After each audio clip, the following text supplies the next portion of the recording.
Hello बच्चों, चलिए प्रश्न को पढ़ते हैं। प्रश्न में दिया है, दिए गए चित्र तीन पौधों ए, बी और सी की पुष्पन की क्रिया पर दीप्तकालिता के प्रभाव को दर्शाते हैं। इनसे संबंधित सही विकल्प चुने। तो यहाँ पर क्या है, पुष्पन नहीं हो रहा है, यहाँ पर हो रहा है। और यहाँ पर क्या है, हमें बताना है कायिक परिपक्वता के में के सांद्र पुष्पन यहाँ हो रहा है। तो यहाँ क्या है, ये क्रांतिक दीप्तकालिता जितना इसमें क्या है, ये प्रकाश दिया हुआ है और इसमें क्रांतिक दीप्तकालिता से कम प्रकाश दिया हुआ। इसका मतलब यहाँ पर क्या है कि जो प्रकाश है वो यहाँ पर बराबर दिया है तो यहाँ पुष्पन नहीं हो रहा है, या ज्यादा दिया है तो यहाँ पुष्पन हो रहा है। और यहाँ पर क्या है, कायिक अवस्था में ही ये है, यहाँ पुष्पन नहीं, यहाँ पुष्पन हो रहा है। तो इस प्रकार अब हमें यहाँ इसमें बताना है। प्रश्न की मुख्य अवधारणा है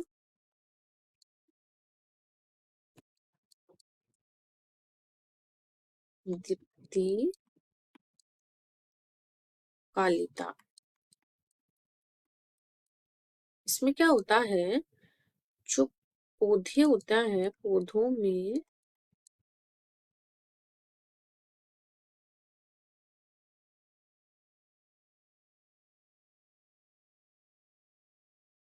में पुष्पन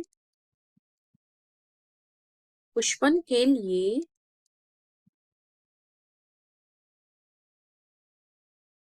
प्रकाश की आवश्यकता होती है।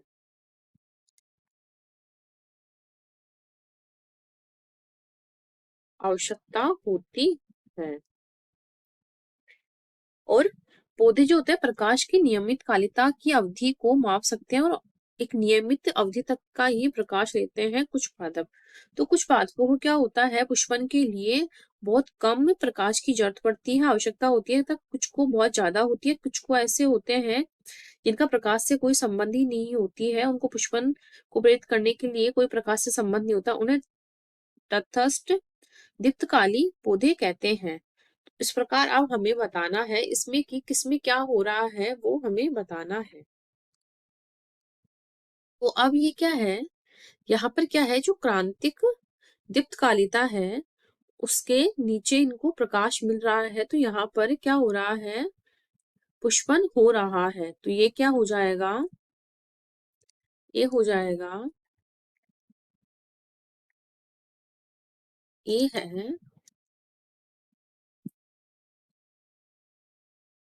भेद प्रदीप्त काली पौधा। और बी हो जाएगा, इसमें क्या है, जो क्रांतिक दीप्तकालिता है उससे इनको बहुत कम प्रकाश मिल रहा है और ज्यादा इनको अंधेरा मिल रहा है। तो ये क्या है, अल्प दीप्त अल्प प्रदीप्त काली पौधे। और इनमें क्या है, ये कायिक अवस्था में ही रह गए हैं, तो इनमें क्या है, ये दिवस निरपेक्ष पादप होते हैं या इनको बोलते हैं तटस्थ दीप्तकाली पौधे। नहीं नहीं, दिवस निरपेक्ष मतलब कि इनको किसी भी प्रकार का कोई प्रकाश की आवश्यकता नहीं होती है। तो ये किसी भी प्रकार के प्रकाश अगर इनको ज्यादा दो चाहे कम दो, इनमें इनको कोई फर्क नहीं पड़ता है। तो ये हमने तीनों का बता दिया है। तो अब इसमें क्या है, और प्रकाश को जो है काल के अनुभव को पता करने के लिए यहाँ पर एक जो हार्मोनल तत्व भी होता है जिसको फ्लोरेजन बोलते हैं, वो भी क्या होता है, पुष्पन के लिए उत्तरदायी होता है। तो ये क्या होता है, जो तना कलिका में क्या करता है, ये पत्ती से तना या कलिका में क्या करता है, पुष्पन को प्रेरित करने का कार्य करता है।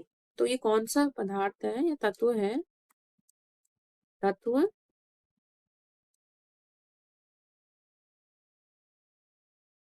फ्लोरिजन। ये किसके लिए उत्तरदायी होता है, पुष्पन के लिए उत्तरदायी होता है।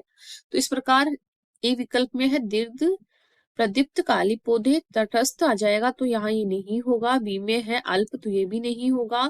सी में है दीर्घ दीप्त काली पौधे और अल्प दीप्त काली पौधे, और सी दे रखा है तटस्थ दीप्त काली पौधे। इस प्रकार सी विकल्प हमारा सही हो जाएगा, डी भी गलत।